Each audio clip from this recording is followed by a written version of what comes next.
Selamat pagi, Anda menyaksikan Indonesia Forward bersama Kementerian Pendidikan dan Kebudayaan Republik Indonesia. Saya Frida Litwina.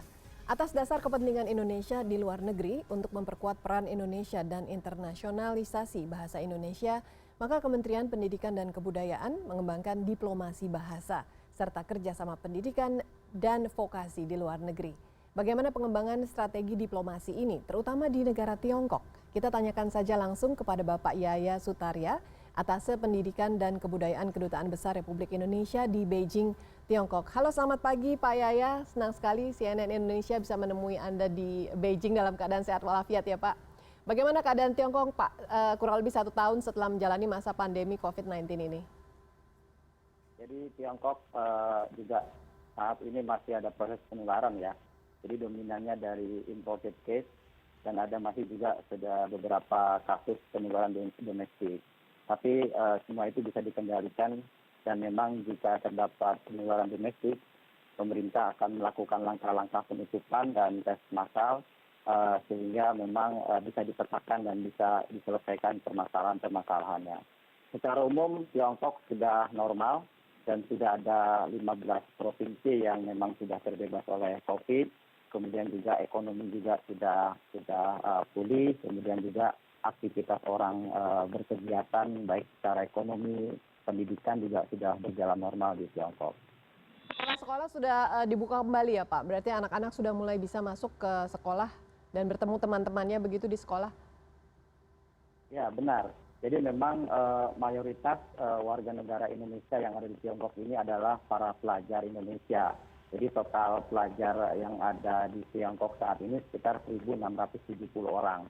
Dan yang sudah kembali ke Indonesia sekitar 14.000 orang. Nah sekarang memang untuk pembelajaran yang ada di kampus-kampus saat ini untuk pelajar yang berasal dari warga negara Cina sendiri sudah berlangsung secara tatap muka mulai dari tingkat dasar sampai dengan perguruan tinggi.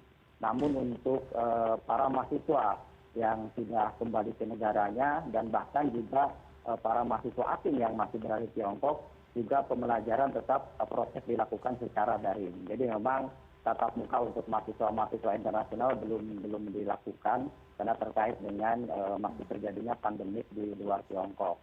Dan tentunya memang dalam hal ini KBRI senantiasa menghimbau warga negara Indonesia yang ada di Tiongkok walaupun sekarang proses pandemi COVID-19 ini sudah bisa dikendalikan, tapi tetap memang harus selalu disiplin, kemudian social distancing, kemudian juga mengikuti aturan atau upaya pencegahan penyebaran COVID-19 ini dari pemerintah Tiongkok. Dan juga tentunya kalau dulu di bulan Januari Februari KBRI sangat sibuk sekali para mahasiswa yang ada di Tiongkok ya ingin pulang semuanya ke Indonesia. Nah saat ini mereka ingin balik lagi ke Tiongkok, tapi namun demikian memang pemerintah Tiongkok belum bisa mengizinkan mereka masuk ke Tiongkok karena terkait dengan gelombang 3 yang tentunya akan diantisipasi oleh pemerintah Tiongkok. Dan kami dari KBRI senantiasa berkomunikasi dengan pihak-pihak terkait bagaimana mekanisme pemulangan atau repatriasi mahasiswa Indonesia yang saat ini berada di Indonesia untuk bisa kembali ke Tiongkok dalam keadaan sehat walafiat. Karena memang untuk bisa kembali ke Tiongkok juga tidak mudah ya, karena memang mereka harus dikarantina 14 hari, kemudian juga masuk ke kampusnya mereka akan dikarantina 7 hari, jadi sekitar 21 hari akan dikarantina.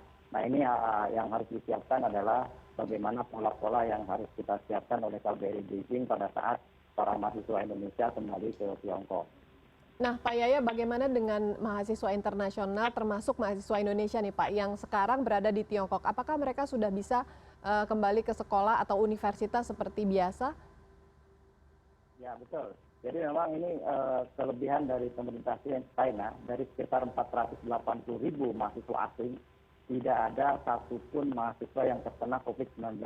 Ini karena memang kendali yang dilakukan oleh pihak kampus dan pemerintah setempat, bagaimana mereka mengkarantina para mahasiswa ini yang berada di asrama, yang berada di dom masing-masing, sehingga memang mereka tidak boleh keluar mulai sejak awal pandemik. Bahkan beberapa kampus sampai saat ini pun belum membolehkan para mahasiswanya keluar dari kampus.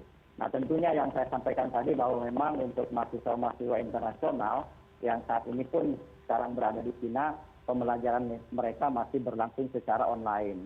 kecuali para mahasiswa asing yang bergabung dengan kelas-kelas atau kelas mahasiswa lokal. Misalkan dia mengambil jurusan tertentu yang mahasiswanya rata-rata orang China, nah itu bisa dilakukan secara tatap muka.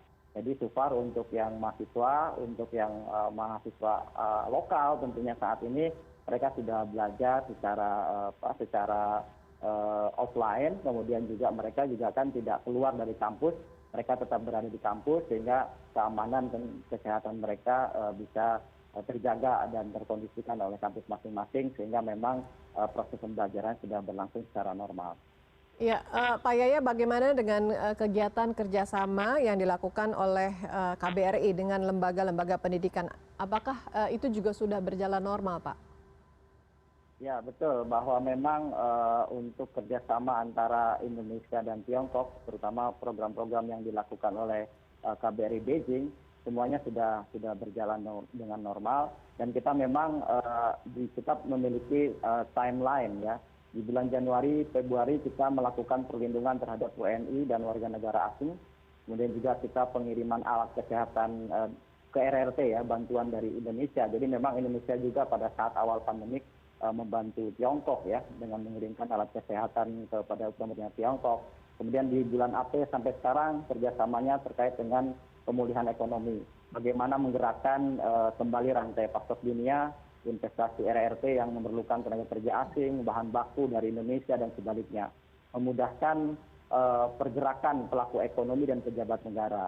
Kemudian di bulan Mei kita melakukan kerjasama obat dan vaksin ya, bagaimana kita mendorong ya supaya memang vaksin itu segera bisa dikeluarkan oleh pemerintah Tiongkok dan itu juga sudah dikerjasamakan di bulan Mei.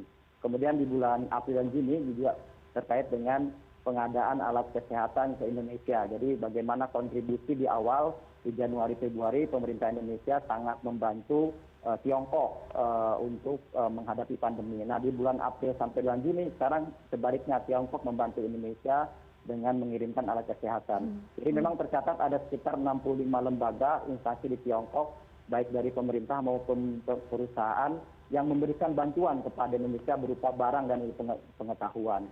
Jadi kami juga dari Kantor Atasé Pendidikan dan Kebudayaan melakukan webinar terkait dengan bagaimana menangani COVID-19 ini untuk para dokter, kemudian juga bagaimana juga pengadaan berupa masker, test kit, APD dan alat kesehatan lainnya. Jadi memang secara umum program-program di Kedutaan Besar Republik Indonesia sudah berjalan dengan normal dan memang tapi tidak senormal di awal ya. Jadi kita juga perlu melakukan pembatasan-pembatasan terkait dengan beberapa daerah yang memang masih terhalang untuk bisa didatangi di Tiongkok. Karena memang tidak semua saat ini pun terbebas oleh COVID ya. Hanya baru 15 provinsi. Proses penularan juga masih berlangsung, tapi seperti disampaikan tadi terkait dengan imported case dan domestic case yang tentunya memang ini perlu kita antisipasi bagaimana kita juga waspada tetap untuk menjaga protokol-protokol kesehatan pada saat kita menjalankan aktivitas program-program yang diselenggarakan oleh KBRI Beijing. Oke, nah Pak Yaya, saat ini kan Indonesia dengan Republik Rakyat Cina sedang merayakan hubungan diplomatik yang ke-70, Pak. Nah, bagaimana gambaran kerjasama pendidikan dengan Tiongkok ke depannya, Pak? Jadi memang tahun ini adalah momentum peringatan 70 tahun hubungan RI-RRT ya. Hubungan diplomatik Republik Indonesia dengan Republik Tiongkok terjalin kan mulai di tanggal 13 April 1950.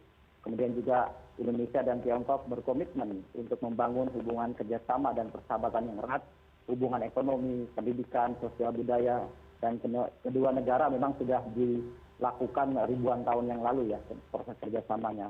Kemudian juga kemitraan strategis komprehensif Indonesia dan Tiongkok juga disepakati di tahun 2013 dan telah melahirkan berbagai kerjasama konkret yang mampu berkontribusi bagi pembangunan nasional dan kemakmuran rakyat kedua negara. Kemudian juga hubungan bilateral Indonesia Tiongkok tengah dalam periode emas untuk saat ini. Jadi kerjasama di semua bidang dilakukan, berbagai potensi kerjasama yang baru terus digali, khususnya di bidang pendidikan dan kebudayaan.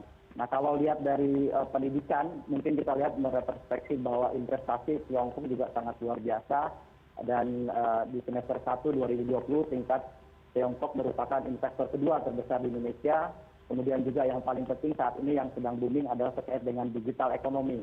Nah, ini juga ada erat kaitannya dengan pendidikan, di mana ternyata digital ekonomi ini menyumbangkan 30% dari GDP Tiongkok. Sementara di Indonesia ini kan untuk ekonomi digital hanya menyumbang 3 sampai dengan 4%. Nah, ini juga bagaimana kita kerjasamakan terkait dengan ekonomi digital ini, kita dorong para mahasiswa Indonesia untuk menguasai terkait dengan kemampuan digital. Karena kita yakin bahwa digital ekonomi di Indonesia ini kan di tahun 2019 hanya mencapai 40 miliar US dollar. Dan ini diprediksi memimpin di Asia Tenggara dengan nilai 133 miliar di tahun 2025. Nah, bagaimana kita bisa mencapai ini adalah dengan kerjasama di bidang digital untuk mempersiapkan sumber daya manusianya dengan cara memoles kerjasama di bidang kemampuan digital. Kemudian juga untuk pendidikan, yang pertama adalah bahwa memang kerjasama di 2019 dan 2020 itu sedang mengalami puncak-puncaknya kerjasama antara pemerintah Indonesia dan Tiongkok. Di tahun 2019 sampai dengan 2020 awal, kita ada 280 kerjasama antara pendidikan dasar, menengah, kemudian pendidikan tinggi antara pemerintah Indonesia dan Tiongkok. Ada juga 30 dokumen kerjasama yang ditandatangani antara pemerintah Indonesia dan China di bidang pendidikan. Termasuk juga saat ini juga banyak berdiri lembaga-lembaga seperti Pusat Indonesia di Pusat Studi Indonesia yang ada di Tiongkok, yang saat ini sudah ada 13 orang. Kemudian juga penambahan yang cukup signifikan untuk program BIPA, perguruan tinggi yang membuka jurusan bahasa Indonesia. Kemudian juga penambahan kuota beasiswa untuk pemerintah Indonesia, termasuk juga penambahan setiap tahunnya 15% jumlah mahasiswa Indonesia yang belajar di Tiongkok. Total saat ini mahasiswa Indonesia yang belajar di Tiongkok ada sekitar 15.670 orang, dan tentunya mereka ke Tiongkok ini mengambil jurusan-jurusan yang strategis yang tentunya nanti pada saat mereka kembali Indonesia bisa diimplementasikan dan bisa mendukung program-program nasional. Baik, Pak Yaya, kita harus break dulu, namun kita akan lanjutkan perbincangan ini setelah jeda berikut. Tetaplah bersama kami, Indonesia Forward bersama Kementerian Pendidikan dan Kebudayaan Republik Indonesia akan segera kembali.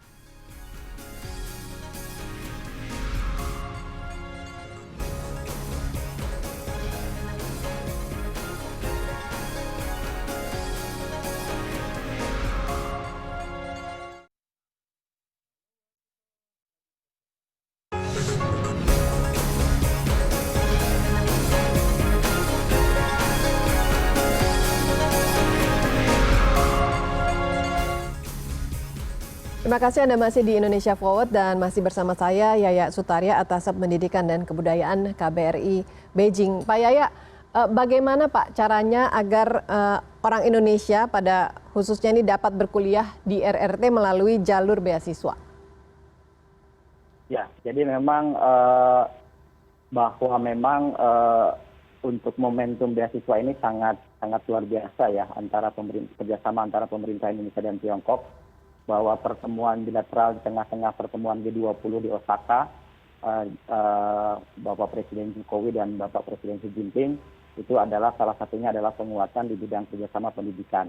Nah, salah satunya adalah pemberian kuota beasiswa 3.000 beasiswa bagi masyarakat Indonesia untuk jenjang S1, S2, dan S3. Jadi selama 5 tahun, 2020 sampai dengan 2024. Jadi kita memiliki kuota 3.000 orang. Kemudian juga ada lagi program Corporate Social Responsibility yang dikeluarkan oleh perusahaan RRT yang ada di titik-titik kota di Indonesia. Komitmennya adalah setiap tahun kita diberikan kuota 500 orang untuk belajar vokasi. Jadi memang total dari 570 orang tadi penerima beasiswa itu sekitar 8.618 orang. Dan tentu peningkatannya selama tiap tahun 15%. Nah, bagaimana sekarang agar bisa berkuliah di China? Untuk bisa berkuliah di China sebenarnya tidaklah susah ya. Jadi kita memang ada skema-skema beasiswa yang disiapkan oleh pemerintah China. Yang pertama melalui skema China Government Scholarship. Jadi ini adalah setiap tahun direkrut mulai Januari sampai dengan bulan Maret. Ini adalah full scholarship yang dikeluarkan oleh pemerintah China. Jadi full scholarship ini anak-anak untuk jenjang S1 diberikan beasiswa sebesar 2.500 orang untuk stipendnya. kemudian S2-nya 3.000, kemudian S3-nya 3.500. Dan ini diberikan penuh. Kemudian yang kedua adalah Chinese University Program. Jadi skemanya ada yang full, ada yang partial. Yang parsial itu hanya dibiayain oleh pemerintah China berupa untuk pembayaran uang sekolah ya. Jadi kalau uang dormitory dan uang biaya hidup ditanggung oleh masing-masing untuk yang skema parsial. Ini biasanya dibuka di bulan Januari sampai dengan bulan Mei untuk jenjangnya S1, S2, S3, Diploma 3 dan Diploma 4. Kemudian selanjutnya yang ketiga adalah beasiswa Great Wall Program Chinese dari UNESCO. Jadi S1, S2 melanjutkan ke S2, S3, skemanya full. Ini dibuka mulai bulan Januari sampai dengan bulan Maret. Kemudian juga ada yang keempat adalah beasiswa ASEAN University Network. Jadi jenjang S2 dan S3 skemanya juga full, dibuka mulai bulan Januari sampai dengan bulan April. Yang kelima adalah MOFCOM, jadi Kementerian Perdagangan. Jadi untuk jenjang S2 dan S3 juga skemanya penuh, kemudian dibuka di bulan Januari sampai dengan bulan April. Kemudian juga ada beasiswa dari pemerintah provinsi. Nah ini biasanya pemerintah provinsi ini bisa memanfaatkan kerjasama sister city antara pemerintah kota Indonesia dengan pemerintah China. Nah ini biasanya mereka memberikan beasiswa dengan skema parsial, hanya dibiayain untuk uang sekolah. Jadi uang dormitory dan uang biaya hidup ditanggung oleh masing-masing. Nah ini sebenarnya peluang-peluang yang bisa diambil oleh masyarakat Indonesia terkait dengan beasiswa ini. Terlebih setiap tahun kita memiliki kuota hampir 600 orang beasiswa untuk bisa berkuliah di China.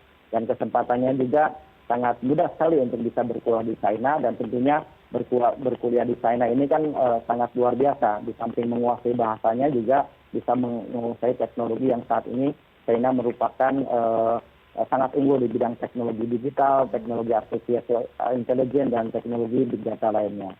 Ya. Nah Pak Yaya, kemudian apa saja permasalahan yang umum dihadapi oleh para pelajar di sana, khususnya di bidang akademis Pak? Ya betul, jadi memang permasalahan-permasalahan itu kalau kita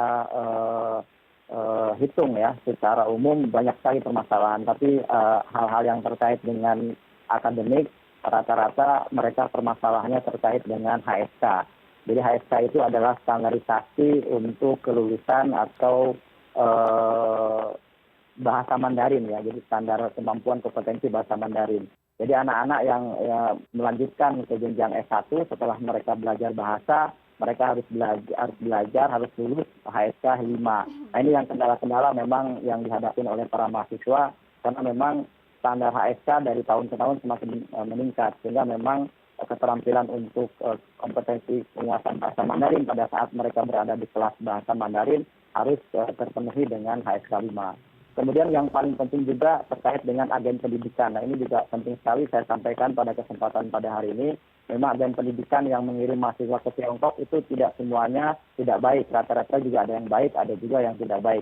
Nah ini kita senantiasa berkoordinasi dengan pihak-pihak terkait dengan Indonesia agar pengiriman mahasiswa Indonesia ke Tiongkok melalui jalur-jalur yang lewat agen harus bisa dipantau dengan baik oleh semua lini. Sehingga memang pada saat kesempatan mereka berkuliah di China, mereka tidak mengalami kendala.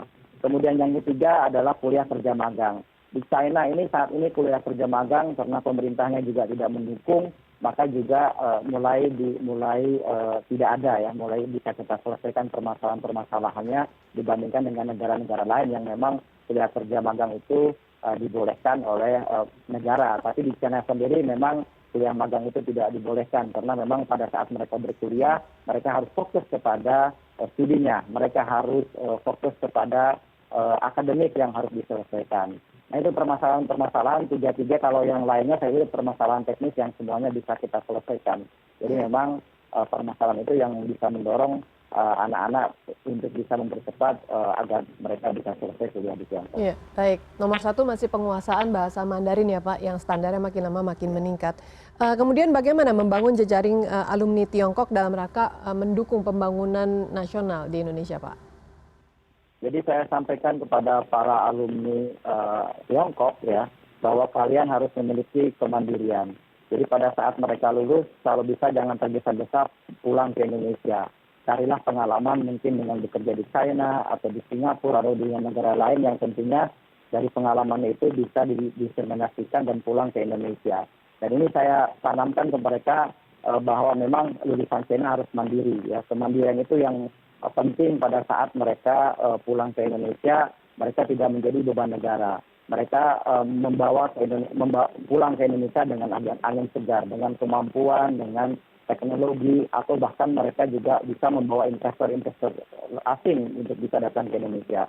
Nah, ini bisa dilihat dari contoh mahasiswa-mahasiswa China yang kuliah di Amerika. Katakanlah sepertiga mahasiswa internasional adalah mahasiswa China yang ada di Amerika. Mereka tidak serta-merta pulang pada saat mereka lulus. Mereka bekerja dulu, kemudian setahun 2 tahun mereka sudah memiliki kemampuan, baru mereka kembali ke negaranya untuk membangun. Kemudian juga selain saran-saran tersebut, kita juga melakukan koordinasi terkait dengan pembuatan link para lulusan ya, dengan melakukan Indoconnect. Jadi kita terhubung dengan para lulusan, dengan para alumni lewat organisasi yang namanya Perhati. Kemudian juga kita setiap tahun melakukan job fair untuk membuka peluang kepada masyarakat mahasiswa Tiongkok yang sudah lulus untuk bisa berkontribusi bekerja atau mencari pengalaman. Kemudian juga memang pada kesempatan hari ini juga para perusahaan-perusahaan dari Tiongkok senantiasa menginginkan para lulusan Indonesia untuk bekerja di sektor-sektor digital. Nah, ini kita tekankan kepada mereka, kita berikan peluang dan kita sampaikan peluang itu kepada mahasiswa, dan mahasiswa rata-rata biasanya mereka mengambil peluang itu, dan tentunya ini sangat membahagiakan karena mereka pada saat mereka kembali Indonesia, saya yakin mereka sudah dibekali dengan kemampuan yang cukup untuk membuka usaha-usaha untuk bisa membuka peluang yang bisa membuka lowongan kerja bagi masyarakat Indonesia. Baik Pak, kita akan jeda sekali lagi. Indonesia Forward bersama Kementerian Pendidikan dan Kebudayaan Republik Indonesia akan segera kembali. Tetaplah bersama kami.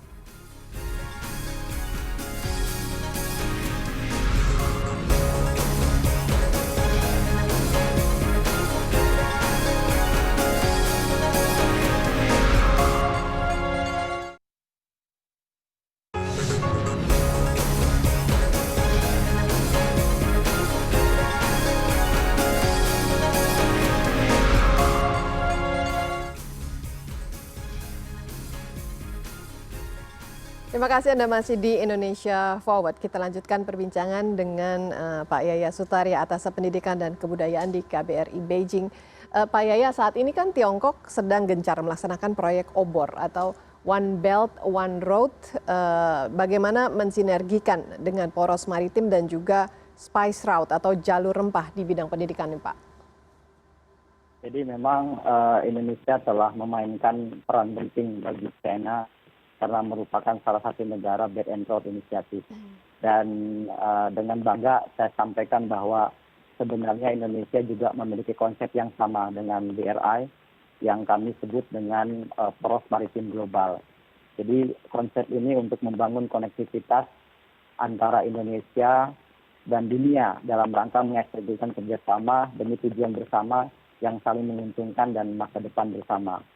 Pada tahun 2018, Indonesia dan China menandatangani kesepahaman tentang bersama-sama mempromosikan kerjasama dalam rangka visi poros maritim global dan sabuk ekonomi jalur sutra dan prakarsa jalur sutra maritim abad ke-21. Dalam kerangka tersebut telah dikembangkan 4 koridor ekonomi sebenarnya di Indonesia. Yang pertama adalah Sumatera Utara yang sedang dikembangkan sebagai economic and business hub for ASEAN. Kemudian juga Kalimantan Utara sebagai pusat energi dan mineral.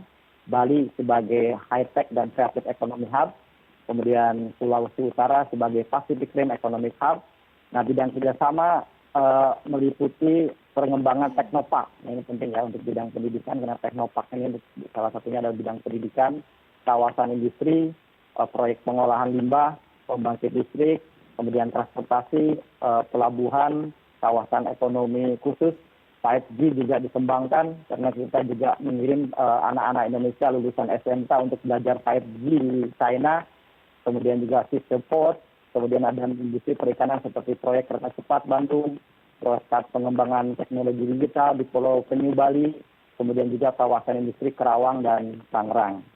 Kemudian juga untuk Pelabuhan Kuala dan Kuala Tanjung dan kawasan industri sekitarnya, kawasan industri mobil, jadi itu adalah di bidang teknologi. Kemudian juga di bidang pendidikan adalah kita juga membangun higher education research innovation and vocational training program yang kita klasterkan di beberapa titik. Yang pertama adalah klaster Sumatera Utara, klaster Batam, klaster Jakarta, kemudian klaster Jawa Timur, kemudian klaster Maluku Utara. Nah, ini adalah momentumnya ditandatangani MOU kerjasama antara Tsinghua University dengan Institut Teknologi Bandung. Bagaimana kedua perguruan tinggi ini membangun research center untuk dalam proses mengembangkan proyek-proyek untuk mendukung atau mensinergikan antara poros maritim global dengan Belt and Road Initiative. Kemudian juga, nah sekarang apa hubungannya dengan jalur rempah? Nah, ini penting sekali saya sampaikan dalam kesempatan hari ini. Memang salah satu dalam MOU terkait dengan poros maritim ini adalah terkait dengan pengembangan jalur rempah di dalamnya. Nah, jalur rempah sendiri adalah memang sebagai gerakan revitalisasi budaya dalam dimensi yang luas, sehingga mampu menggerakkan seluruh elemen dan kemajuan kebudayaan, ekonomi rakyat maupun kepentingan diplomasi budaya. Nah, jalur rempah ini program identitas Indonesia yang terus kita dorong, dan tentunya memang ini adalah terkait dengan merekonstruksi perdagangan rempah di Nusantara yang berlangsung 4,5 milenium silam. Harapannya bisa turut mendorong perekonomian dan demi kesejahteraan rakyat. Jadi memang Spice Road ini kita dorong MOU-nya menjadi bagian dari poros maritim global, sehingga memang kegiatan-kegiatan yang akan kita siapkan adalah untuk tahun depan kita rencananya akan melakukan pameran rempah yang ada di Tiongkok. Yang kedua juga saat ini kita karena terkait dengan investasi ke depannya terkait dengan jalur rempah ini adalah bagaimana kita mendorong saat ini kita melakukan penelitian bagaimana gaya hidup atau stylish orang-orang Tiongkok meminum kopi atau meminum kopi atau mengkonsumsi kopi, karena memang kopi ini kan ekspor Indonesia yang sangat luar biasa jika itu kita dorong. Dan juga orang-orang Tiongkok lebih suka minum kopi di saat-saat mereka melakukan kolaborasi dengan para partnership-nya. Nah, oleh karena itu memang jalur rempah ini sangat dominan hubungan kaitannya dengan yang dilakukan oleh pemerintah Tiongkok. Dan tentunya di tahun ini kita berusaha mengenalkan terlebih dahulu ya jalur rempah sendiri. Kemudian juga yang kedua adalah jalur rempah saat itu menjadi cikal bakal perdagangan komoditas yang dilakukan nenek moyang bangsa Indonesia melintasi pulau dan melibatkan beragam suku. Jadi ini memang yang kita dorong sehingga semuanya adalah berujung pada peningkatan perdagangan Indonesia di bidang kopi dan rempah. Nah, Pak Yaya, bagaimana dengan peta persaingan diplomasi bahasa di Tiongkok? Ya, betul. Jadi memang untuk itu ya, untuk menjembatani kita bisa berkomunikasi dengan Tiongkok dan bisa kita memanfaatkan lulusan-lulusan Tiongkok yang jurusan bahasa Indonesia. Kalau persaingan peta diplomasi bahasa sangat luar biasa di Tiongkok, sangat berat sekali ya. Karena memang negara-negara lain seperti negara-negara Eropa ingin berusaha merebut pasar Tiongkok untuk di bidang diplomasi bahasa. Seperti negara India, Malaysia, Rusia, Spanyol, Arab, Afrika, Portugal, Jerman, Prancis, Jepang, dan Korea berusaha agar supaya bidang bahasanya itu bisa masuk ke perguruan tinggi. Sehingga memang KBRI berusaha untuk menyediakan atau meramu program-program di bidang diplomasi bahasa ini agar senantiasa peminat bahasa Indonesia di Tiongkok ini stabil, kemudian setiap tahun semakin meningkat. Dan memang terbukti dari tahun ke tahun untuk diplomasi bahasa Indonesia ini jangan sangat luar biasa peningkatannya, dan tentunya kita sangat apresiasi kondisi saat ini. Oke, nah bagaimana dengan strategi yang dilakukan oleh Tiongkok, Pak, dalam diplomasi bahasa ini? Nah, ini penting sekali saya gambarkan ini menjadi proyek ya, karena memang diplomasi yang kita lakukan oleh KBRI Beijing adalah sebenarnya mengimbangi diplomasi yang dilakukan oleh Tiongkok. Walaupun memang kita tertatih-tatih mengejar diplomasi bahasa yang dilakukan Tiongkok, tapi saya pikir kita tidak kalah ya dengan mereka, bahwa memang pemerintah China melalui Kementerian Pendidikan menugaskan satu regulator yaitu yang kita sebut dengan Hanban.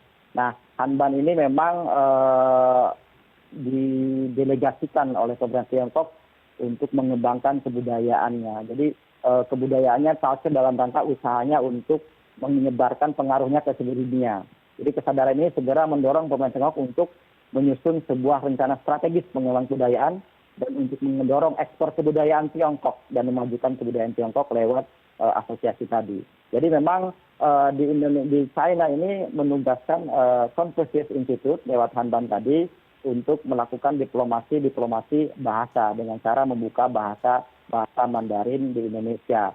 Nah, saat ini memang sudah ada mulai tahun 2009 itu sudah ada pengiriman 225 guru bahasa Mandarin ke Indonesia. Dan karena pandemik di 2020 mereka tidak kirim dan hanya tersisa 7 guru yang masih tinggal di Indonesia. Dan juga selain melakukan diplomasi ini, Tiongkok juga memberikan beasiswa kepada guru-guru Mandarin Indonesia. Kalau kita hitung mulai tahun 2009 sampai dengan 2020, ada sekitar 2.500 orang Indonesia yang datang ke China diberi biaya untuk belajar bahasa Mandarin. Ya, jadi ini yang strategi yang dibuat oleh pemerintah China lewat Hanban dan lewat Confucius Institute. Kemudian juga pemerintah China memperbanyak center-center untuk HSK. Jadi saat ini untuk pengujian bahasa Mandarin di Indonesia itu ada sekitar 35 titik ya, 35 tempat. Dan tentunya Hanban ini bekerja sama dengan Board of Mandarin Education Coordination di Jakarta. Dan saat ini sudah 35 titik yang mereka kembangkan untuk ujian bahasa Mandarin. Nah ini juga kita imbangi dengan cara kita melakukan diplomasi yang kita dorong dengan memperbanyak UKBI, uji kompetensi berbahasa Indonesia di Tiongkok, dan kita berharap juga jumlahnya tidak sebanyak yang mereka lakukan, tapi paling tidak kita bisa mendorong perguruan tinggi yang membuka bahasa Indonesia bisa menjadi center untuk pengujian UKBI yang ada di Tiongkok.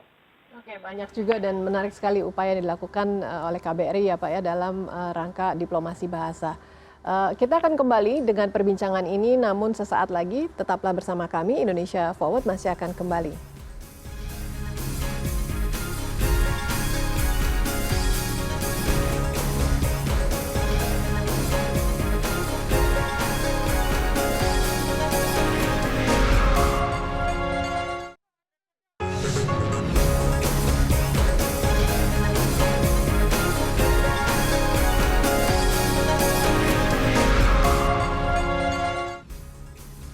Terima kasih Anda masih di Indonesia Forward. Pak Yaya, kita akan kembali bicara mengenai masalah pendidikan yang lebih spesifik ya Pak ya. Bagaimana dengan kebebasan beragama para pelajar Indonesia di Tiongkok Pak? Jadi ya pertanyaan yang sangat bagus sekali. Dan ini memang perlu saya sampaikan ke publik ya, bahwa memang apa yang saya jawab itu apa yang dirasakan oleh para mahasiswa. Yang pertama memang kebebasan mereka untuk beragama, kemudian menjalankan syariat agama sesuai dengan kepercayaan masing-masing, itu memang dijamin oleh masing-masing kampus ya. Jadi setiap kampus memberikan kebebasan, keleluasaan mereka untuk beribadah. Kemudian yang kedua juga secara umum kampus-kampus itu kan diwajibkan untuk menyiapkan kantin-kantin halal.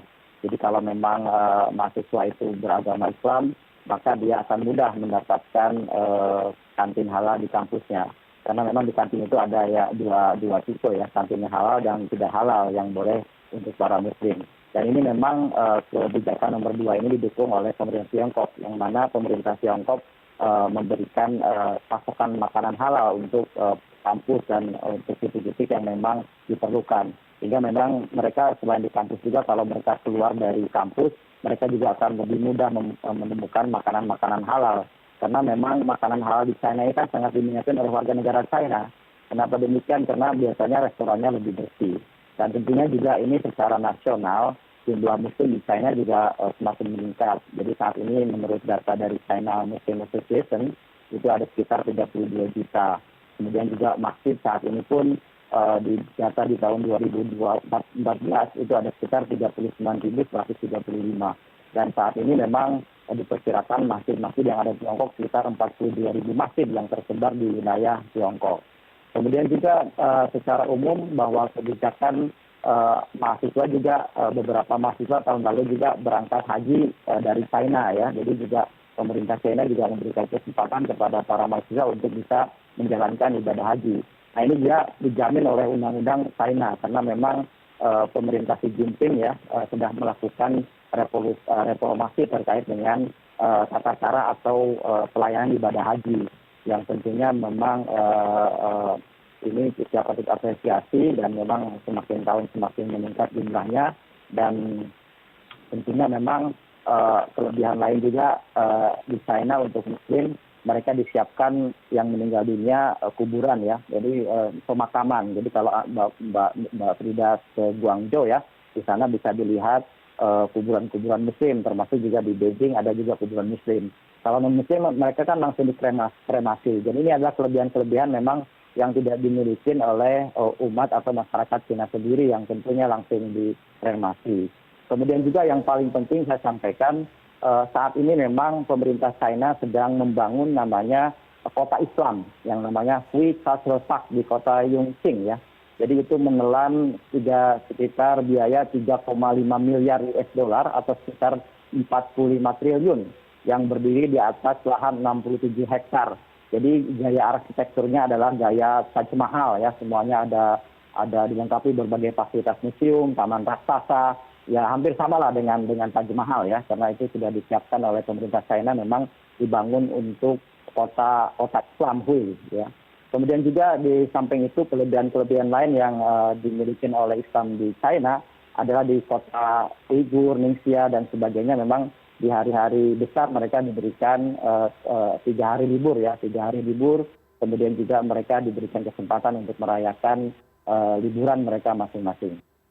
Ini jadi secara umum mahasiswa di China yang beragama Islam bisa menjalankan sesuai dengan syariat-syariat dan syariat agama. Termasuk juga untuk organisasi pemerintah China juga tidak melarang ya. Jadi di China ini ada berdiri juga pimpinan cabang Istimewa Muhammadiyah, ada PCNU, kemudian juga ada organisasi Buddhis Manggala, ada Keluarga Katolik Indonesia, ada International Church Fellowship Indonesia, ada Majelis Reform Injil Indonesia, dan setiap daerah juga kota ada sekitar 25 kota yang ada perkumpulan pengajian bagi Islam. Jadi memang anak-anak yang di sini yang berkuliah di China memang secara umum mereka bisa menjalankan seperti mereka saat berada di Indonesia dan tidak ada larangan dari pemerintah Tiongkok untuk tidak melakukan hal-hal yang tidak diajarkan oleh agama. Ya, menarik sekali Pak mendengar cerita bagaimana pemerintah Tiongkok ini menghormati keberagaman di sana Pak. Kemudian bagaimana dengan strategi pendirian program studi bahasa Indonesia dan pusat studi Indonesia untuk menguatkan diplomasi bahasa? Ya ini penting juga saya sampaikan terkait dengan strategi yang dilakukan oleh KBRI Beijing untuk mengimbangi gerakan-gerakan strategi diplomasi bahasa yang dilakukan oleh Tiongkok. Yang pertama memang dalam 2 tahun sekarang ini kita ada penambahan 6 perguruan tinggi yang membuka jurusan S1 program bahasa Indonesia. Bahkan kita rencanakan di tahun depan ada yang perguruan tinggi yang akan membuka program magister untuk jurusan bahasa Indonesia. Nah bagaimana strategi sebenarnya dengan keterbatasan kita, dengan kemampuan kita, tapi kita bisa menyamai diplomasi yang dilakukan oleh pemerintah Tiongkok. Yang pertama kita memang melakukan pembinaan secara holistik ya, mulai dari pembinaan, mulai dari hulu ke hilir, mulai dari proses penggarapan modul, mulai proses perizinan, kemudian mulai proses upgrading untuk tenaga dosennya, kemudian juga kita berikan stimulus untuk pengiriman guru BIPA ke perguruan tinggi mereka untuk bisa mengampu para pelajarnya. Kita kirim mereka 6 bulan untuk bisa mengajar di sekolah masing-masing, dan ini menjadi dorongan mereka untuk senantiasa bahwa ada perhatian dari pemerintah Indonesia. Dan di beberapa titik yang kita buka di tahun 2019 yang lalu, kita bersaing dengan negara-negara Eropa dan negara-negara tetangga kita. Tapi alhamdulillah karena diplomasi yang kita lakukan, akhirnya dari bahasa yang pilihan itu adalah pilihannya jatuh ke bahasa Indonesia. Jadi di perguruan tinggi, salah satu perguruan tinggi tersebut hanya ada program bahasa Indonesia, tidak ada program bahasa lainnya. Nah, ini menjadi perhatian kita bahwa diplomasi yang dilakukan oleh Indonesia memang sangat luar biasa, karena kita tidak hanya mengandalkan budget anggaran, tapi kita bagaimana kita mengandalkan diplomasi pendekatan. Kemudian juga kita juga membentuk atau mendirikan asosiasi guru BIPA ya. Kita lakukan asosiasi guru BIPA yang mengkoordinasikan peningkatan sumber daya guru yang ada di Tiongkok melalui Lesson Study, NGMP, kemudian juga kita melakukan seminar FGD secara rutin dan kita juga melakukan MOU kluster kemitraan. Jadi setiap tahun saya membawa para rektor perguruan tinggi yang ada di Tiongkok untuk bisa berkunjung ke Indonesia, kemudian mereka melakukan MOU dan kerjasama. Setelah kerjasama terjalin, maka banyak proses pertukaran mulai dari guru, dosen, kurikulum, dan ada double degree yang terjalin antara kedua perguruan tinggi tersebut. Baik, nah Pak Yaya, bagaimana dengan intervensi yang dilakukan KBRI dalam pembelajaran BIPA, Pak? Nah, ini juga penting sekali. Bagaimana kita untuk merancang sebuah kurikulum itu kan tidak serta-merta kita serahkan ke kampusnya masing-masing. Bagaimana KBRI melakukan intervensi? Intervensi itu adalah bagaimana kajian-kajian substansi atau bab-bab yang ada di dalamnya sudah merepresentasikan apa yang menjadi targeting dari Badan Bahasa di Kementerian Pendidikan dan Kebudayaan. Kemudian untuk levelingnya juga menyesuaikan. Nah, oleh karena itu memang kita berusaha untuk mendorong agar kurikulum yang mereka lakukan itu sesuai dengan yang menjadi target kita lakukan. Yaitu kita melakukan bidang kurikulum, kemudian juga kita melakukan strategi menyulitkan untuk pilihan spesifik di situ, kemampuan khusus, ada juga kelas budaya, kemudian juga ada bahasa daerah yang kita selipkan di masing-masing perguruan tinggi tersebut. Karena memang memahami bahasa Indonesia, memahami budaya Indonesia kan tidak hanya memahami bahasanya, tapi kita harus memahami secara holistik baik budayanya, kemudian sopan santunnya, etikanya, tata caranya, dan sebagainya. Nah, itu yang dilakukan intervensi oleh KBRI Beijing, bagaimana kita mendorong agar memang pelajaran yang terjadi di kampus sudah menjadi targeting yang digariskan oleh Kementerian Pendidikan dan Kebudayaan. Oke. Sudah cukup banyak nih yang diceritakan oleh Pak Yaya, namun kita akan jeda sekali lagi dan kemudian akan kembali di segmen berikutnya Indonesia Forward bersama Kementerian Pendidikan dan Kebudayaan Republik Indonesia. Masih kembali, tetaplah bersama kami.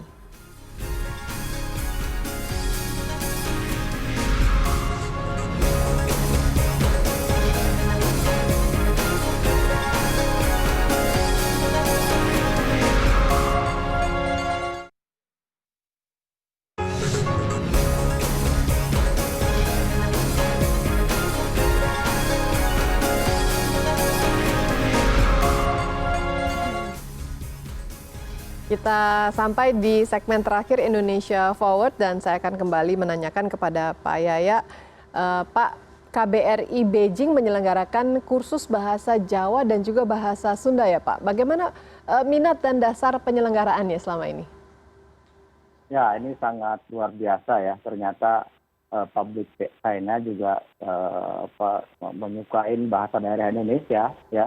Sebenarnya kan skenario yang kita rencanakan adalah bahwa memang kursus bahasa Jawa yang dibuka itu adalah salah satu bagaimana kita menggairahkan dan mempertahankan minat orang China untuk belajar bahasa Indonesia.